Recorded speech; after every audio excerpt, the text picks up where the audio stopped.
Allah says, "Remember me, I will remember you."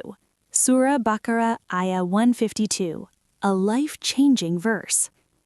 سَذْكُرُونِي أَذْكُرْكُمْ وَاشْكُرُوا لِي وَلَا تَكْفُرُونَ. اردو ترجمہ: پس تم مجھے یاد رکھو، میں تمہیں یاد رکھوں گا، اور میرا شکر ادا کرو اور ناشکری نہ کرو۔ بسم اللہ الرحمن الرحیم۔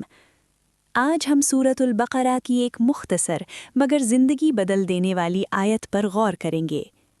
اللہ یہاں بندے سے کوئی ناممکن چیز نہیں مانگ رہا، صرف یاد، اور اس یاد کے بدلے جو عطا ہے وہ خود اللہ کی طرف سے یاد کیا جانا ہے۔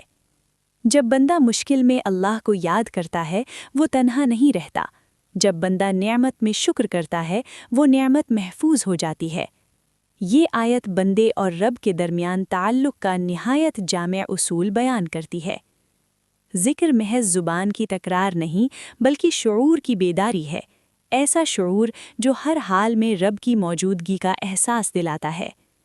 اللہ تعالیٰ کا وعدہ ہے، تم مجھے یاد کرو، میں تمہیں یاد کروں گا۔ یہ وعدہ قرب، حفاظت، رہنمائی اور سکینت کا وعدہ ہے۔ شکر نعمتوں کی گنتی نہیں، نعمت دینے والے کو پہچاننا ہے۔ شکر انسان کو محرومی کے احساس سے نکال کر وسعت قلب میں داخل کرتا ہے، جبکہ ناشکری انسان کو کمی، بے چینی اور اندھیرے کی طرف لے جاتی ہے۔ یہ آیت سکھاتی ہے کہ ذکر دل کو زندہ رکھتا ہے، شکر نظر کو درست رکھتا ہے، اور کفر نعمت انسان کو اندر سے توڑ دیتا ہے۔ آج سائنس بتا رہی ہے کہ شکر اور ذکر انسان کو اندر سے مضبوط بناتے ہیں، اور قرآن یہ بات 1400 سال پہلے بتا چکا ہے۔ جدید نیورو سائنس کے مطابق شکر گزاری، گریٹیٹیوڈ، دماغ میں ڈوپامین اور سیروٹونن جیسے مثبت کیمیکلز کو بڑھاتی ہے، جو ذہنی سکون، خوشی اور فوکس پیدا کرتے ہیں۔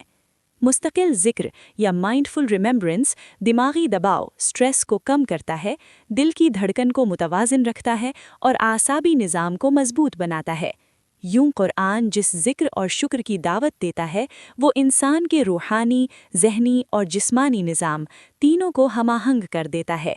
یہ محض عبادت نہیں بلکہ مکمل انسانی ویلنس کا نسخہ ہے۔